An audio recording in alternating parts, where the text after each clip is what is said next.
कि एसआईटी बनी और एसआईटी की रिपोर्ट किसको दी गई, और उसके बाद जो कार्रवाई हो रही है, पूरे देश की जनता दुखी है। धर्म से ज़्यादा धन की तरफ ध्यान देते हैं, इनके लिए धन ही धर्म है।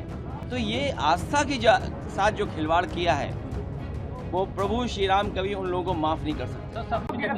देखिए, एक सवाल अयोध्या एक आस्था का स्थान है, केवल भारतीयों का नहीं बल्कि दुनिया में जितने भी सनातनी हैं या हमारे भारत की संस्कृति को समझते हैं, उनके लिए एक श्रद्धा के भाव के साथ, एक धार्मिक नगरी होने की वजह से एक भावनात्मक जुड़ाव रहा है। और ये जो खबरें आई हैं और जो जानकारी सूचनाएं मिल गई और सरकार को झुक करके उन्हें एसआईटी बनानी पड़ी और एसआईटी की रिपोर्ट किसको दी गई, ये भी एक प्रश्न चिन्ह है कि एसआईटी बनी और एसआईटी की रिपोर्ट किसको दी गई, और उसके बाद जो कार्रवाई हो रही है, पूरे देश की जनता दुखी है और जो घटना हुई है वो बहुत ही निंदनीय है।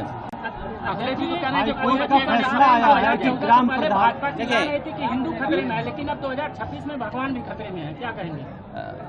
लोगों को पहले भी यही था भावना कि ये धर्म से ज्यादा धन की तरफ ध्यान देते हैं, इनके लिए धन ही धर्म है, धर्म बाद में, पहले धन।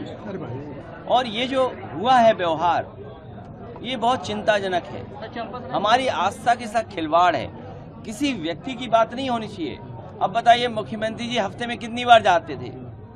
अगर मुख्यमंत्री प्रदेश के वर्ल्ड रिकॉर्ड बना रहे हों अयोध्या जाने का, मुख्यमंत्री जी ये दावा करते हैं कि वर्ल्ड रिकॉर्ड बनाया उन्होंने उस स्थान पे जाने का, लेकिन क्या सूचना तंत्र था? क्या उनकी जानकारी में नहीं था? अगर ये उनकी जानकारी में नहीं था, जो पूरे प्रदेश में भ्रष्टाचार फैला हुआ है, या जिस तरह की महंगाई है, या जिस तरह के आम जनता को इलाज के लिए, दवाई के लिए तहसील में, थाने में जो फेस करना पड़ रहा है, तो मुख्यमंत्री तो खुद ही स्वीकार कर रहे हैं। अगर गिरफ्तारी हुई है और जो सूचना मिल रही है कि इतने लाख रुपए निकले, कभी कंडों में निकले, कुछ ऐसे जेवरात हैं, लोगों ने, सिंधी समाज ने आरोप लगाया कि हमने तो इतनी चांदी की शिला दी थी, या आप मान लीजिए डायमंड दिया था, या गुप्त दान था। तो ये आस्था के साथ जो खिलवाड़ किया है वो प्रभु श्री राम कभी उन लोगों को माफ नहीं कर सकते। देखिए, मुझे पता है क्या बोलना है, और जो लोग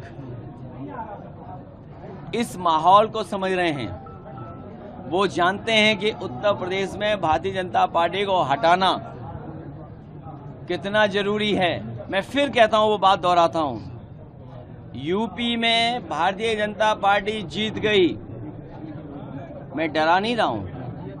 बंगाल का चुनाव तो देखा ना सबने, यहाँ के बाई इलेक्शन तो देखे ना आप। अगर मेरे जाने के बाद लालजी वर्मा जी आएंगे, उनसे पूछ लेना, उनको हराने के लिए प्रशासन ने और शासन ने क्या किया था। उत्तर प्रदेश में चुनाव भारतीय जनता पार्टी जीत गई तो आखिरी बार वोट डाल रहे हो गए आप, भविष्य में चुनाव नहीं होगा।